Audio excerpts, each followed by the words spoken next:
I was born in Puerto Rico, and my father joined the Army, the U.S. Army, when I was about maybe 5 or 6 years old. And eventually we moved to the United States. We moved to El Paso, Texas, when I was 8 years old.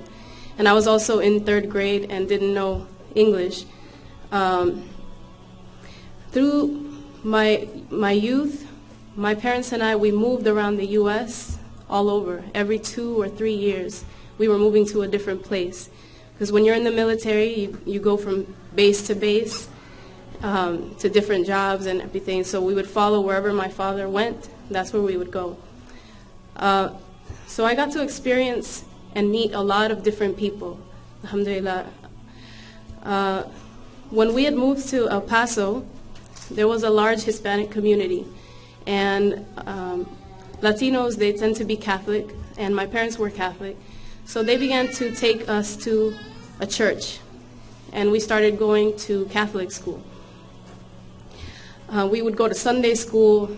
I actually went to Catholic school in Puerto Rico as well, and once we were in El Paso, we continued on with that. I went to a regular public school, but then I would go to Catholic school for Sunday school.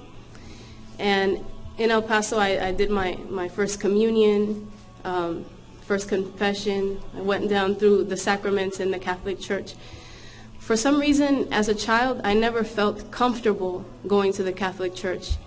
There was something about walking inside the church and seeing many statues, many paintings of Jesus, of saints, of supposedly Mary, the Virgin Mary. I would feel uncomfortable. I felt like the statues were looking at me, and I was a little girl, scared, and I would see the statues of Jesus, and they would be bloody and gory, and I just didn't think that it was something that would make anyone want to really go to a church and sit there. So even as a child, I felt disconnected. So eventually, after moving again, we went to Alaska, and I lived there for 2 years. When I was living in Alaska, my parents, they stopped going to church. My mother would always say, we believe in God and we can pray to God wherever we are. So we don't have to go to church if we don't want to. And so I felt comfortable with that. So we stopped going to church at that point. Then we moved to Savannah, Georgia. We went literally from one side of the U.S. to the other, very opposites in the spectrum. And while we were in that part of Georgia, we also did not attend church. Again, we moved and we went to Maryland. And we were living in a place called Odenton, Maryland, which is very close to Baltimore. By that time, I was really fed up of all the moving. I don't know how many elementary schools I went to. I think it was about 3. And when we moved to Maryland, I think that was the 2nd high school that I was going to. And to be going into a whole new place and making new friends and leaving old friends, it was something that was very difficult. So when I went into Maryland, I became a little depressed because I didn't know anyone. So during that time, I had seen a movie that caught my attention. It was called Malcolm X. And I was very, very impressed by the person Malcolm X. And when I watched the movie, I said, I need to read this man's autobiography. So I bought his autobiography and I read it from cover to cover. And that was the first time that I ever learned anything about Islam. First about the Nation of Islam, and then I learned about the true form of Islam. During that time, alhamdulillah, Allah, He puts you in the right place and He puts the right people in front of you at the right time. It so happened that during that time I had met a girl that lived close to me, and she was Christian, and her father was a pastor. So she asked me once, why don't you come to church with me? Because I go to church on Sundays and it's really fun, there's a lot of people our age and I think you would enjoy it. And I told her, I don't like church. I don't think so. I don't want to go. And she said, why? And I said, because, they have all these statues, they got all these pictures, I don't like that. And she said, don't worry, we're a non-denominational Christian church. The only thing that we have is a cross in the middle of the room. And I said, seriously, no pictures, no statues, nothing like that? You don't burn the candles, in front of the altar? And no, we don't do any of that. And I said, okay, if it's like that, then I'll go. So I went with her, and I started going to this church. During this time, in one of my English classes in high school, there was a girl that used to sit across from me. And in Maryland, I didn't know many Latinos. And this girl, I assumed she was Latina. She had similar looking features that Latinos do. And I said, I want to maybe befriend this girl because maybe she is Latina. We can speak Spanish to each other. We can talk. So I approached her and we started talking. And I found out that she was Egyptian. And I thought that was the strangest thing. This was the very first time that I had come across anyone from the Middle East. And I had all these stereotypes, and I was like, really? Like, you're Egyptian? Like, the pyramids and stuff, where the pyramids are? And tell me about this. So, her and I, we started talking a lot, and we became close. And one thing that we really had in common was that both of our parents were very strict. My parents were so traditional, so strict, that they wouldn't even let me go out with girlfriends outside to the mall or any place. I couldn't go anywhere with anyone. So her parents were the same way. They wouldn't let her go out. They wouldn't let her do certain things. If you were to go out with a friend, you have to have your parents with you. Like if you want to go to the mall and hang out with your friends, that's fine. I'll take you to the mall. I will let you meet your friend there, and I'll walk a few steps behind you while you and your friend are looking around. And, you call us, you flag us down when you need us or when you're ready to go home. This is the same way that my parents were. So during the time that I met my friend, I had my parents meet her parents so that her and I could hang out. So my parents would take us out together, and she would come to my house, and I started to go to her house. And this was at the same time that I was also going to church. So in the church, I started to go, and I felt comfortable there. They had a lot of singing and music. They had a lot of socializing. After each service, they would have a big, huge buffet of food. They had the youth group that would play basketball. They would do all kinds of things. So it was a very welcoming environment for a teenager. And this is one of the things that I liked about going there. But I didn't really find any spiritual fulfillment while going to the church.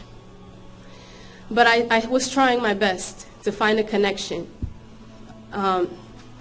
So as I started hanging out with my other friend, her name is Hebatullah, by the way, which means a gift from Allah. When I started hanging out with her, I saw that her family was Muslim. Her mother wore hijab, and her father prayed. They both prayed, and so I started to wonder, what is this? And I asked her, and she said, we're Muslim. And it clicked in my head like Malcolm X, Muslim. Okay, I understand. And I thought that they were such good people, that they were trying so hard, they were striving to be good and righteous. And when I saw that, I went back to my friend's father, who was the pastor at the other church, and I said, Heba's family, they're very good people. They pray. Her mother, she covers herself, like the Virgin Mary does, or did. And they do all of these things, and they try to please God. So do you think that they're going to go to hell? And the pastor, he got very quiet. And after some time, he said, if someone does not believe that Jesus Christ is their Lord and Savior, then yes, they're going to go to hell. And that was just something that was like a stab to my heart, because I really loved my friend that was Muslim, and I said, I don't know if I can accept that. And my next question was, so are you telling me that all the Jews that died during the Holocaust, that they're also going to hell?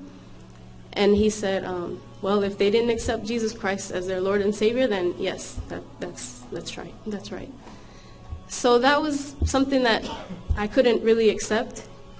So by this time, when I have all these conflicts in my mind, it was time to move once again. And I moved to Augusta, Georgia, another part of Georgia. When I went to Georgia, I wanted to continue to go to church or to feel some kind of spirituality. So I took my father and I said, can you take me somewhere so we can find a place for me to worship? And he said, no problem. So we went and we saw two churches sitting side by side on the road. And there was one that was it looked like maybe people didn't go there, like it was old. Then there was the other one that looked really nice. So I said, let's go up to that one. When we walked in, they were having a service. Everyone turned around and looked at us. And one man got up, and he approached my father and I, and he said, if you're looking for the black church, it's over there. If you're looking for the black church, it's that one right there. And basically, he walked us out. And it was shocking, because this is the first time that I experienced something like that. My father is darker skinned than I am. He has darker skin than I am. But everyone in that church had white skin, blue eyes, light eyes. So we stuck out like a sore thumb. So we walked over to the other church, and mashallah, it was a small community. They welcomed us, and we sat there, but I didn't feel right after that. And I told my dad, you know what, that's it. I'm done. I'm good. I'm going to worship God in my own house. So I continued going to high school, and I finished high school. My father saw that, again, I was depressed because I didn't have many friends. This was a new high school. I was actually a senior at that point, and it was the last high school that I attended. I didn't know anyone. Everyone was just talking about their yearbooks and the prom and graduation, and they'd gone the whole 4 years with all their friends, and I was the newcomer coming in my senior year. So I asked my father, can I go visit Heba? I want to go see her. So he said, you know what, I'll buy you the plane ticket and you can go. He spoke with her family, and they bought me a ticket, and I flew to Maryland to visit my friend. When I got to Maryland, it happened to be, my friend said, you can come, but I'm just going to warn you, we'll be fasting, but then we're going to break our fast, and then we're going to party and hang out. I said, no problem. So I got there, and it was actually during the month of Ramadan. And this was I think it was 1999. So one of the days that we got there, Heba told me we have to wake up early, and we have to go to the mosque. Do you mind if you come with us? I said, no problem. And she told me, okay, well, if you're going to come inside, can you wear a scarf? I said, no problem, I'll go. So we went, and it happened to be that day of Eid. And it was the end of the month of Ramadan. It was Eid. And we went, early prayer was about, I think, 8 o'clock. And when we were approaching the masjid, she said, you might want to just stand outside. And I said, I don't feel comfortable standing outside. I want to go inside. And she said, okay, you can come inside. So once we were inside, she said, we're going to pray soon, so you might want to sit in the back. And I was like, I don't want to sit in the back, because then people are going to look at me funny. And, she said, okay, then come and sit next to me. So I sat with her for a while, and people were talking, and I was hearing something, and I didn't know what it was, but it kept on going over and over and over. And while I was sitting there, then all of a sudden everyone started to get up. They were about to pray. And my friend said, we're going to pray, so now you can go to the back. And I was like, no, it's so embarrassing. Can I just stand next to you? I'll do whatever you do, I'll do it. And she was like, okay, just, put your foot next to mine and just do what I do. And I said, okay, all right, khalas, inshallah, I'm going to do this. Well, I didn't say that at that point. And so they started to pray, and I followed them. And I did the whole prayer. And then we went out. When we went outside, during that time, my friend wasn't wearing hijab. So as soon as we got back in the car, she took off her scarf. And she was like, oh, she took it off. And she was like, oh, now you take yours off. And I was like, we haven't even left the parking lot yet. Just, no, I'm not taking it off right now. And her parents were just giggling, and she was like, just take it off, don't be silly. And I said, no, I want to keep it on. So we went back to her house. By that point, I took it off. And she said, it was early, let's go take a nap, and then we'll wake back up, and then we'll go out. And I said, okay, no problem. So I laid I was with her in her room, and we laid down in her bed, and we started to fall asleep. But something kept on going in the back of my mind. And it was something like, Allahu Akbar, Allahu Akbar, Allahu Akbar, La ilaha illallah. And I was like, what is that? And it just kept on going, like a song when it gets stuck in your head when you go out into the supermarket or something. And it was just there, and it kept repeating itself. And I shot up, and I said, Heba. She was like, what? What? She was already sleeping. I said, Heba, what is Allahu Akbar, Allahu Akbar? And I went through the whole, what does that mean? And she was like, oh, you know, God is great, God is great, God is great. There is no God but God. I said, oh, okay. All right. So went back to sleep. So after that, we went out again, and we went to different places. We went to a gathering of Muslims, and I saw people praying for the first time as Muslims. And I started asking questions. Why do the women have to pray behind the men? And I'm sitting with my friend, we're young, and she tells me, hello, don't you know if the women were praying in front of the men, what do you think the men would be thinking about? And I said, that makes sense. SubhanAllah, that makes sense. And I said, okay, okay. And I kept on coming with more questions. And, you know, she would answer them, and I'd be like, wow, this is so easy. And then I started asking her parents questions. And I asked questions to the point that her father said, you know what, look, take some books. Here you go. You take these books, you read them, stop asking me. And I said, okay. So I took the books back with me to Georgia, and I read. The first one that I read was called Islam versus Christianity. And it was a very small book. And when I read that book, every single question that I had ever had about God, about life, about Jesus, who he was, why I didn't feel right going to the Catholic Church, why going to the Christian church wasn't enough for me.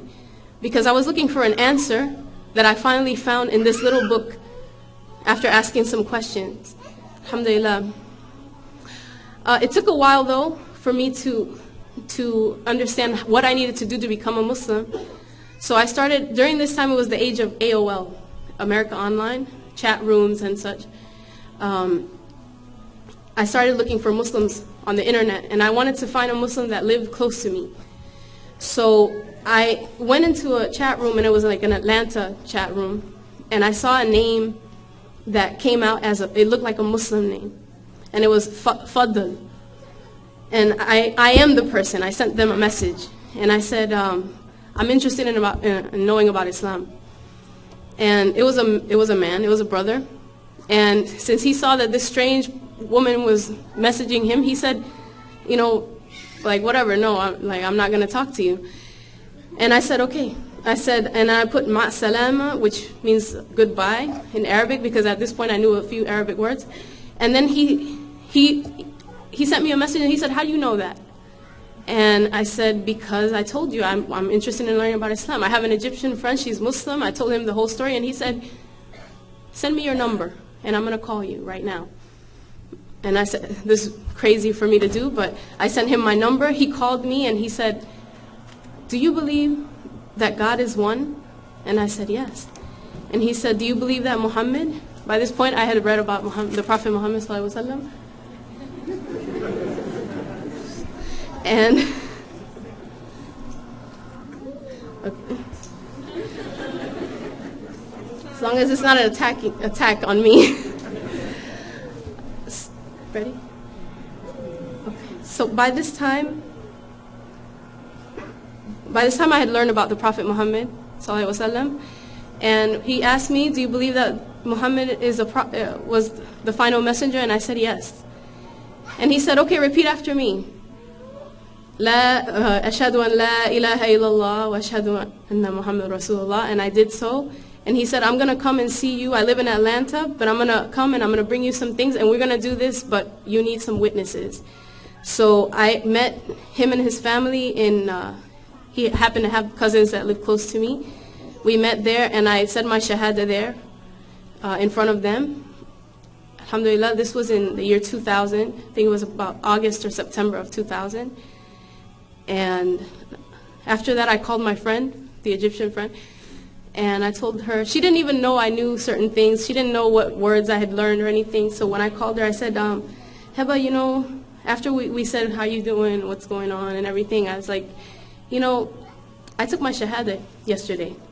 And she said, what? You did what? I took my shahada yesterday. All I heard was, Baba! Mama! As she was screaming to her parents what I had done. And immediately her parents, they begged me to fly to see them, and I did so, and they took me to the mosque, and they said, you have to do your shahada in the masjid. So I did my shahada 3 times, alhamdulillah. It's like, the sunnah is 3, and alhamdulillah. And that was how, when and why Islam for me. Alhamdulillah. Right now, I want to take the opportunity to tell you that I met my husband 7 years ago, a little over 7 years ago. Alhamdulillah. Him and I, we're both Latino, and we wanted to also give da'wah to people that speak Spanish, and so we started doing different things. And one of the things that we did after we had children, because we realized that there weren't enough resources in Spanish for children about Islam, we started an organization called Hablamos Islam. And if you go on our website, www.hablamosislam.com, I have cards I can give out. You can go in and see what we have. And also we have the project Hablamos Islam Niños. Right now we're trying to raise funds so that we can distribute our, we do books, and we also have videos online that are free. We want to distribute them in countries that don't have these resources, because surprisingly, when I went to Puerto Rico, I didn't know that there were Muslims in Puerto Rico and all over Latin America. When I went to Puerto Rico, I found out that there are actually 8 masajid in Puerto Rico, and it was mind-boggling. I thought that I would be the only Latino Muslim in the world, but it's not the case. Alhamdulillah. So, inshallah, please visit our site and just show us your support, inshallah. Jazakallah khair.